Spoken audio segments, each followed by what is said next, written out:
Vou falar um pouquinho sobre as questões da evolução dos complexos, né? Ao longo da vida, muitos complexos se dissolvem espontaneamente. À medida que a gente vai vivendo, a gente vai aprendendo mais sobre a dinâmica da vida, do mundo, a gente vai se sentindo mais segura no nosso fazer, na nossa profissão e etc.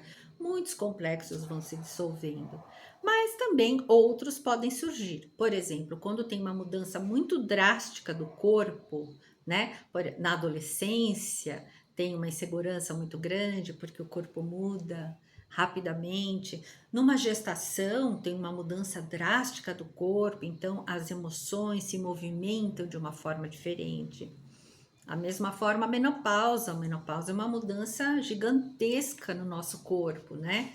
Então, muitas questões da adolescência podem reaparecer na menopausa. Por quê? Porque a menopausa é uma segunda adolescência, né?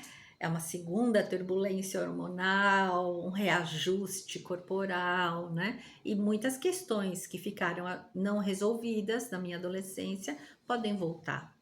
E aí eu vou ter que entender isso e olhar com cuidado, tá?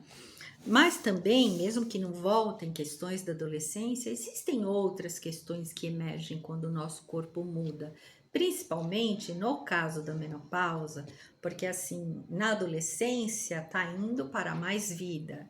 Na gestação é uma vida que está chegando. Na menopausa é um momento de se preparar para a velhice, para o envelhecimento e para a finitude. Então, outros complexos surgem, né? Então, a gente precisa olhar nesse momento como eu quero envelhecer, né? Quais serão as bases do meu eu na velhice? Porque nesse momento, aquilo que dava fundamento, às vezes bases para o meu eu, começa a se dissolver. Muitas questões começam a mudar. E se eu estou realmente muito apegada àquilo, aqueles valores, aquelas bases de antes, a gente se sente insegura ao entrar na menopausa. Então, a grande pergunta para quem está atravessando o climatério ou quem já passou do climatério e está enfrentando como a gente vai enfrentar essa velhice, né? Esse momento do envelhecer, a pergunta central é: como eu quero envelhecer? Quais serão as bases do meu eu na velhice? Porque eu tenho que dar sustentação para o meu eu na velhice. E a outra coisa é que na nossa sociedade a velhice não é valorizada, tá?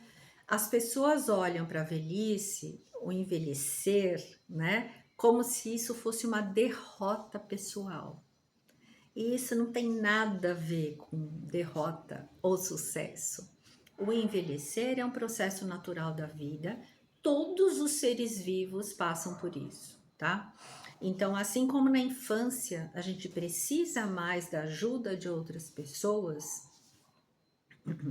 no envelhecimento a gente também vai precisar delegar mais as coisas, pedir ajuda para outras pessoas. E isso não tem nada a ver com fracasso pessoal, isso é só a natureza da vida. Então fica mais fácil. Por quê? Porque no envelhecimento a energia volta para dentro, porque durante a vida a energia vai para fora.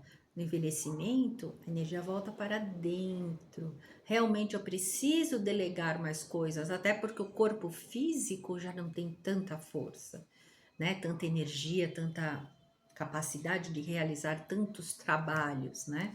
Mas aí o que acontece? A gente começa a focar essa energia num cultivo espiritual.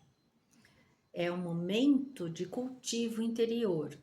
É isso que significa esse envelhecimento. E é isso que ela explica aqui, tá?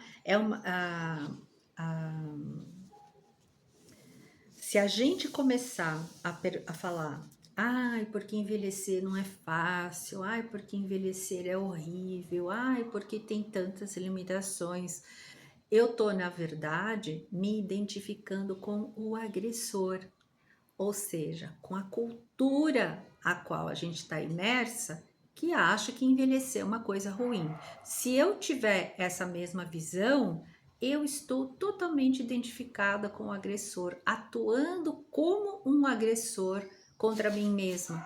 E o meu envelhecer vai ser mais difícil, vai ser mais sofrido, tá? E novamente, né? Para a gente poder envelhecer bem, a gente precisa sacrificar a grandiosidade, que a gente vai ver no próximo capítulo. Assim como para dissolver complexos, né? A gente sair do lugar de vítima, a gente precisa, o último obstáculo, né? Que nós temos que lidar é a grandiosidade. Da mesma forma, para envelhecer bem, a gente precisa abrir mão dessa grandiosidade, tá? E aqui no finalzinho do capítulo, ela fala algo muito bonito, que é verdade, entretanto, que quando nos conscientizamos dos complexos, quando nos tornamos capazes de reconectar aquelas energias que estavam contidas nos complexos de volta à minha consciência do eu, a autoestima melhora e a grandiosidade se torna menos necessária. Então tá aqui, tá a dica já para como a gente pode, o que pode nos ajudar a abrir mão dessa grandiosidade, dessa necessidade de grandiosidade, né? Que é um obstáculo real para o envelhecer bem, para lidar com os complexos e para sair do lugar de vítima, é cultivar o círculo virtuoso, que a gente aprendeu no outro vídeo. Quando eu estou cultivando esse círculo virtuoso, a minha autoestima está elevada e aí eu não tenho necessidade de me apegar a essa grandiosidade, né? Eu não preciso disso. E a gente vai ver de uma forma bem clara no próximo capítulo.